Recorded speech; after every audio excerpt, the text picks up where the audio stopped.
Growing up, I knew this woman named Desta, which ironically means happiness. She was my dad's best friend's wife. And she was stunning, just sophisticated, and she always smelled incredible. She'd walk into a room and it would shift. People noticed her, and she wasn't loud. If anything, she was a little selfish. I'm not gonna sugarcoat it. But what confused me as a little girl was that everyone respected her, the women and especially the men. She said no without apologizing, and she seemed completely unbothered by things that would have wrecked the rest of us. And then there was my mommy. My mom gave everything she had to our family, and honestly, anyone who was suffering that she crossed paths with, which I will never stop being grateful for. She is genuinely a great woman. But my mom could have taken a few lessons from Desta because my mom carried everything, like I said, her stuff, our stuff, the neighbor stuff, the church's stuff. She gave and put herself last. And I became my mom. I loved it for a long time. I thought that was what being a good woman looked like until it broke me. So here's the question I want to sit with today. Why do the women with the most peace sometimes seem selfish at first? And what are they actually doing differently? But before we go further, I want you to drop a comment and tell me, were you raised by a Desta or were you raised by my mom? I'm asking because I think it shapes everything about how we love people and what we think love is supposed to cost us. Most of my life, I thought being loving meant helping. Someone had a problem, I should fix it.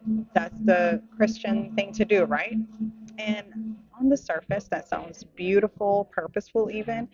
But can I tell you what was actually happening?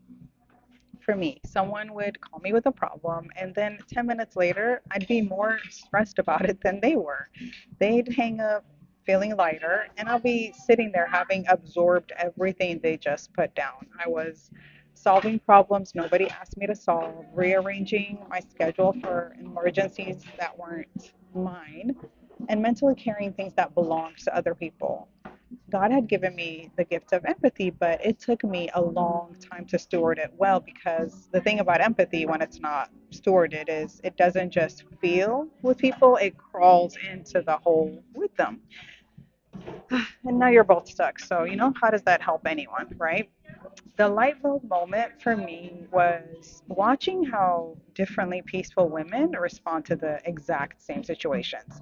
Let's say someone says, I hate my job, or my boss is impossible, or I don't know how much longer I can do this in a relationship or anything. And instead of immediately problem solving, the peaceful woman says, oh, wow, that sounds really hard. Empathy. Pause. What do you think you're going to do? And years ago, I'd have thought, dang, that's all you're going to say? You're not going to update their resume or, absorb their stress in the relationship? Nope, because she understood something that I was still learning. Caring about someone and carrying someone are two completely different things. Support and responsibility are not the same thing. And sometimes this one stung. What looks like helping is actually control in a really pretty disguise. Underneath all that helping was one belief I hadn't examined. If I don't step in, everything will fall apart, which also meant I don't fully trust you to handle your own life. Ouch. I learned this slowly with my daughters too. When they were little, every problem felt like my problem. If they forgot their lunch, I'd run it up to the school, friend drama. I wanted to fix it. I still struggle with that one, honestly, because the mama bear in me comes out. But over time, I realized that confidence comes from solving problems, not from watching someone else solve them for you. So now I try to ask them, what do you think you're going to do? Because my job isn't to remove every obstacle. My job is to let them build the muscles they'll need when I'm not there, right? And that shift from fixing to trusting, that is one of the hardest things I've ever practiced. Somewhere along the way, I had learned that my value came from being needed. And if your value comes from being needed, peace is impossible because somebody always needs something, right? There'll always be a problem to solve or a person to rescue or a fire to put out. And you will exhaust yourself trying to earn a worth that was never in question. So, what finally changed for me was one question. I stopped asking, how do I fix this? And started asking, what is actually mine to carry here? And that question has saved me more energy than I can explain because not everything is mine. Not everything is yours. Some things belong to other people, some things belong to God.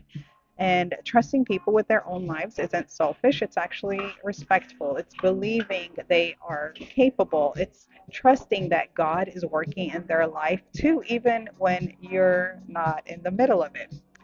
So back to Desta. Was she a little selfish? Maybe. But she knew something my people pleasing heart took decades to learn. You cannot pour from a life you've given entirely away. So the women with the most peace aren't loving less, they're just loving without losing themselves in the process. And that, I think, is worth learning, even if it looks a little selfish at first.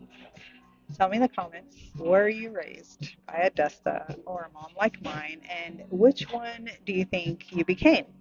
I'll be reading every single one.